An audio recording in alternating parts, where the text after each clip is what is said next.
कभी भारतीय जनता पार्टी यानी बीजेपी के कद्दावर नेता और अगुवा रहे लालकृष्ण आडवाणी ने आखिरकार अपने ब्लॉग बम से बीजेपी को दहला ही दिया। आडवाणी ने अपने ब्लॉग पर यह बताया कि उनके लिए सबसे पहले देश आता है, फिर पार्टी और सबसे आखिर में वो खुद आते हैं। दूसरी बात आडवाणी ने यह कही कि उन्होंने अपने राजनीतिक विरोधियों को कभी शत्रु नहीं माना। इशारा साफ है, वह प्रधानमंत्री नरेंद्र मोदी और बीजेपी अध्यक्ष अमित शाह को यह बताना चाहते हैं ये दोनों ही पार्टी के मूल सिद्धांतों से भटक गए हैं। आडवाणी का यह ब्लॉग बम उस वक्त फटा जब बीजेपी अपनी स्थापना की 29वीं सालगिरह मनाने के कगार पर खड़ी है और प्रधानमंत्री नरेंद्र मोदी चुनाव का नैरेटिव सेट करने में जुटे हैं। आडवाणी के अचानक फोड़े गए इस ब्लॉग बम के धमाके से पूरी बीजेपी दहली हुई है। बीजेपी अध्यक्ष अमित शाह बेहद परेशान हैं। प्रधानमंत्री नरेंद्र मोदी हैरान हैं। उन्हें इस बात का अंदाजा तक नहीं था कि टिकट काट कर घर बैठा दिए जाने के बाद मार्गदर्शक मंडल के अध्यक्ष उन्हें चुनावी जंग के ऐसे मोड़ पर सही रास्ता दिखाने का दुस्साहस करेंगे। पार्टी के तमाम बड़े नेताओं को मानो सांप सूंघ गया हो, किसी का मुंह नहीं खुल रहा। देर से ही सही आडवाणी ने यह दुस्साहस कर दिखाया और यह साबित कर दिया कि लोहे को कितना ही जंग लग जाए, लोहा आखिर लोहा ही होता है। आडवाणी भारतीय राजनीति के स्वघोषित लौह पुरुष माने जाते हैं।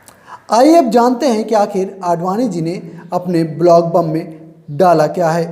लालकृष्ण आडवाणी ने अपने ब्लॉग पर लिखा, सबसे पहले उनके लिए देश है, उसके बाद पार्टी और फिर अंत में मैं हूँ। आडवाणी ने लिखा, 6 अप्रैल को भाजपा अपना स्थापना दिवस मनाएगी। भाजपा में हम सभी के लिए यह महत्वपूर्ण अवसर है कि हम पीछे देखें, आगे देखें और भीतर देखें।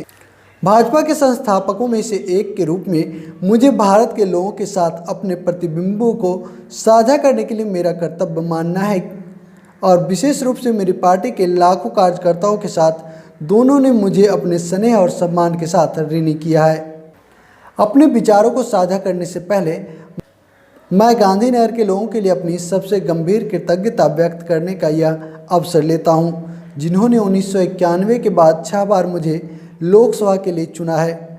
उनके प्यार और समर्थन ने मुझे हमेशा अभिभूत किया है। मातृभूमि की सेवा करना मेरा जुनून और मेरा मिशन है। जब से मैंने 14 साल की उम्र में राष्ट्रीय स्वयंसेवक ज्वाइन किया, मेरा राजनीतिक जीवन लगभग 7 दशकों से मेरी पार्टी के साथ अविभाज्य रूप से जुड़ा रहा।